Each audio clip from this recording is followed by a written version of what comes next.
2024 లేదా 25లో డిగ్రీ లేదా బీటెక్ చదివారా? సాఫ్ట్‌వేర్ జాబ్ కోసం ఎదురు చూస్తున్నారా? అయితే కోడ్‌జ్ఞాన్ 100 డేస్ కోర్సులో చేరండి. జాబ్ సాధించండి.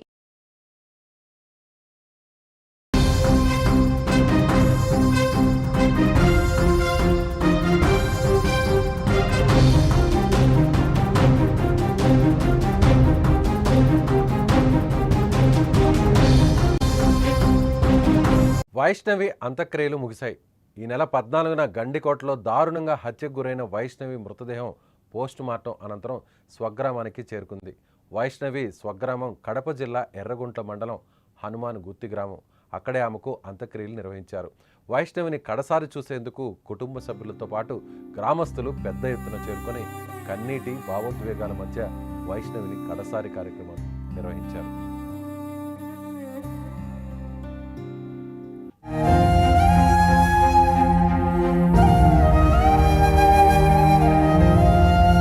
మరోవైపు వైష్ణవి మృతదేహాన్ని చూసిన తల్లిదండ్రులు తల్లడిల్లిపోయారు. నిన్న మొన్నటి వరకు తమతో సంతోషంగా ఉన్న తమ కూతురు ఇక లేదు అనే చేదు నిజాన్ని తల్లిదండ్రులు జీర్ణించుకోలేకపోతున్నారు. అటు కుటుంబ సభ్యులు, గ్రామస్తులు కూడా వైష్ణవి భౌతికాయానికి నివాళులర్పించి భావోద్వేగానికి గురయ్యారు.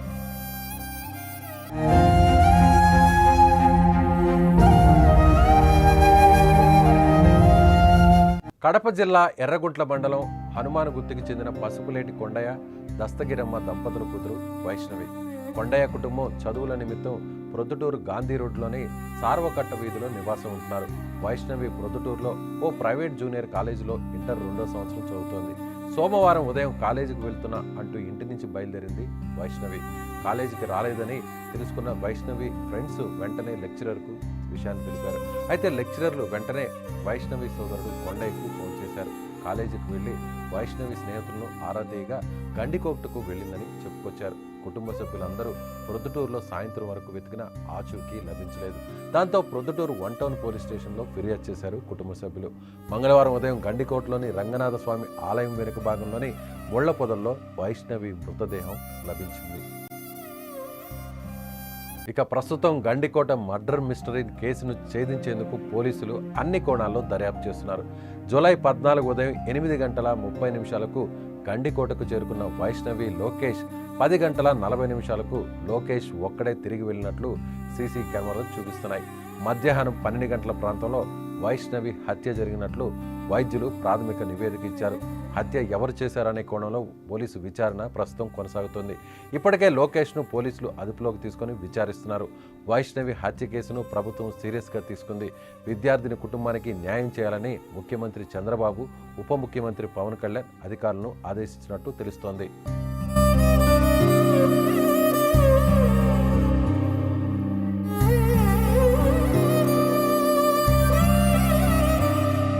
ప్రస్తుతం 2 తెలుగు రాష్ట్రాల్లో సంచలనమైనటువంటి హత్య కేసుగా మారింది వైష్ణవి హత్య కేసు. చదువుకుంటున్నటువంటి ఇంటర్ 2nd ఇయర్ చదువుతున్నటువంటి వైష్ణవి లోకేష్ అనేటువంటి వ్యక్తితో ప్రేమలో పడి అతని ద్వారా అంటే లోకేష్ సక్రమంగా చదువుకోకుండా జులాయిగా తిరుగుతూ తమ కూతురును వలలో వేసుకొని ఇబ్బంది పెడుతున్నారనేటువంటి ఉద్దేశంతోనే అక్కడ సొంత గ్రామం వదిలి ప్రొద్దుటూరుకి చేరుకుంది ఆ కుటుంబం. ఇలా గ్రామంలో ఉన్న లోకేష్ తమ అమ్మాయి వెంట తిరుగుతున్నాడు అనేటువంటి కారణంతో అలా దూరంగా తీసుకువెళ్తే మార్పు వస్తుందని లోకేష్ ఇక వెంట పడ్డని ఆ కుటుంబ సభ్యులు భావించారు. వైష్ణవి ద్వారా కూడా ప్రమాణం చేయించుకున్నారు. ఇక లోకేష్తో తిరగను అంటూ వైష్ణవి కూడా ఆ తల్లిదండ్రులు చెప్పింది. అందరూ కూడా సజావుగా సాగుతుంది, ఇద్దరు కూడా విడిపోయారని ఆ తల్లిదండ్రులు భావించారు. ఊరు వెళ్ళి ప్రొద్దుటూరులోని ఒక ప్రైవేటు ఇంటర్మీడియట్ కాలేజీలో వైష్ణవిని చదివిస్తున్నారు. అలా వైష్ణవి రోజు కాలేజీకి వెళ్తూ ఇంటర్ 2nd ఇయర్ చదువుతున్నటువంటి వైష్ణవి సోమవారం కూడా కాలేజీకి వెళ్తున్నానమ్మా అంటూ బయలుదేరింది. ఇంతలోనే కాలేజీ నుంచి ఫోన్ వచ్చింది ఆ తల్లిదండ్రులకి. తల్లికి ఫోన్ రావడంతో మీ కుమార్తె కాలేజీకి రాలేదు, క్లాస్కి అటెండ్ కాలేదు, ఎక్కడికి వెళ్ళారు అంటూ అడగడంతో వెంటనే అక్కడ షాక్ అయినటువంటి తల్లి, అతని సోదరుడు పెదనాన్న కుమారుడు సురేంద్ర కూడా అక్కడే ఉండడంతో సొంత ఊరి నుంచి నేరుగా మళ్ళీ తిరిగి ప్రొద్దుటూరుకు వెళ్ళారు. ఆ తర్వాత వైష్ణవి స్నేహితులు ఇచ్చినటువంటి సమాచారంతో గండికోటకు వెళ్తున్నానని చెప్పింది వైష్ణవి అంటూ వాళ్ళ ఫ్రెండ్స్ చెప్పడంతో అనుమానం వచ్చినటువంటి ఆ కుటుంబ సభ్యులు మళ్ళీ లోకేష్తో చెప్పా పెట్టకుండా బయటకు వెళ్ళిందంటే లోకేష్తోనే ఇంకా తిరుగుతుంది, లోకేష్ ప్రేమ మాయలోనే ఇంకా ఉంది అనేటువంటి అనుమానంతో లోకేష్ కుటుంబ సభ్యులు లోకేష్ స్నేహితులకు ఫోన్ చేయడంతో లోకేష్కు ఈ విషయం తెలిసింది. అయితే లోకేష్ అక్కడి నుంచి నేరుగా వెనక్కి వచ్చేసాడు. వెనక్కి వచ్చేస్తున్నటువంటి దృశ్యాలు కూడా, ఆ సీసీటీవీ ఫుటేజ్ కూడా బయటకు వచ్చింది.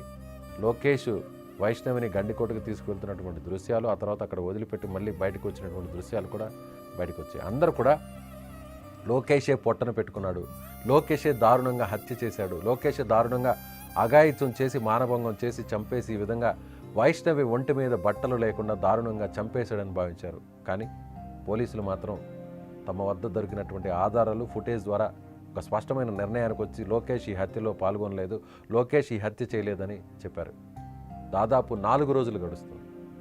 పోలీసులు దీని వెనుకున్నటువంటి హత్య చేసినటువంటి ఆ క్రూరుణ్ణి వెతికేటువంటి పరిస్థితుల్లో ఉన్నారు. వెతికేటువంటి క్రమంలో భాగంగానే ప్రతి ఆధారాన్ని కూడా క్షుణ్ణంగా పరిశీలిస్తున్నారు. అయితే సరిగ్గా 4 రోజుల తర్వాత 4వ రోజు చనిపోయినటువంటి 4వ రోజు తర్వాత ఇవాళ వైష్ణవికి అంత్యక్రియలు జరిగాయి.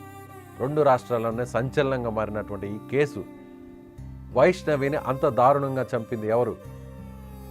వైష్ణవిని చంపడమే కాకుండా వైష్ణవి ఒంటి మీద కూడా బట్టలు లేకుండా చేసినటువంటి ఆ దుర్మార్గుడు ఎవరు? మొదట ప్రియుడు అనుకున్నారు, ఆ తర్వాత పరువు హత్య అని భావించారు.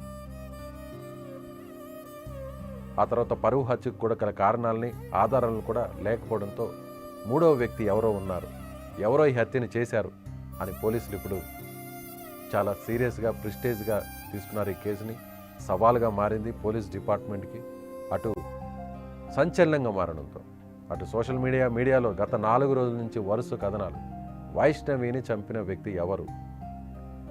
ఈ మిస్టరీని ఛేదించడానికి పోలీసులు అన్ని రకాల ప్రయత్నాలు చేస్తున్నారు. ఇప్పుడు వైష్ణవి అంత్యక్రియల్లో గ్రామం అంతా కూడా ఏకమై అంత్యక్రియల్లో పాల్గొన్నారు.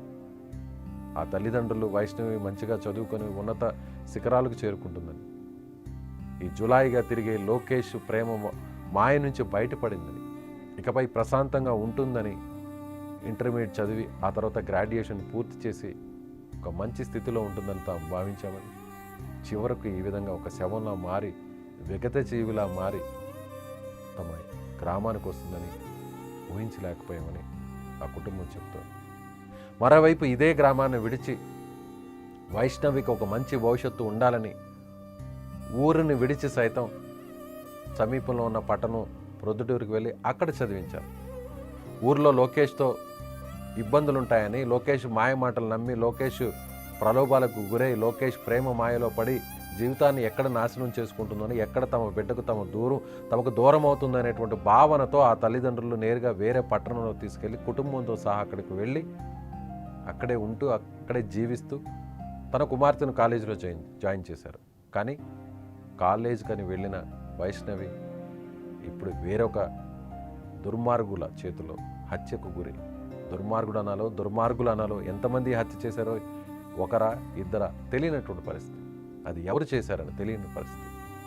వాళ్ళ చేతులు ప్రాణాలు పోగొట్టుకున్న వైష్ణవి తిరిగి ఒక మంచి భవిష్యత్తుతో ఒక మంచి ఉన్నత స్థానంలోకి వెళ్ళి తిరిగి గ్రామానికి వస్తుందని భావించినటువంటి ఆ గ్రామస్తులు, ఆ కుటుంబం, ఆ తల్లిదండ్రులు ఇలా ఇంత దారుణంగా చంపబడి ఇలా శవంగా, మృతదేహంగా, డెడ్ బాడీతో వెనక్కి వస్తుందని ఎవరు ఊహించలేకపోయారు. మొత్తం గ్రామం అంతా కూడా వైష్ణవి అంత్యక్రియల్లో పాల్గొన్నారు. ఆ తండ్రి, ఆ తల్లి వైష్ణవి మృతదేహాన్ని చూడలేక బోరిన విలపిస్తున్నటువంటి పరిస్థితి. కుటుంబం అంతా కూడా, గ్రామం అంతా కూడా ఏకమై అంత్యక్రియలకు వచ్చినటువంటి దృశ్యాలు మనకు కనిపిస్తున్నాయి.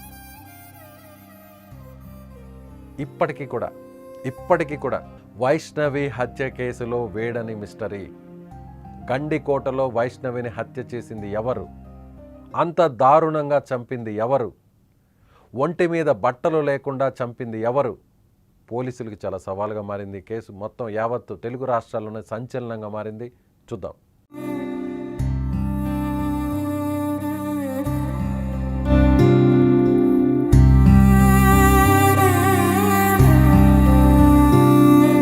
సుమన్ టీవీలో మీ పర్సనల్ అండ్ బిజినెస్ ప్రమోషన్స్ కోసం కింది నెంబర్కి కాంటాక్ట్ చేయండి.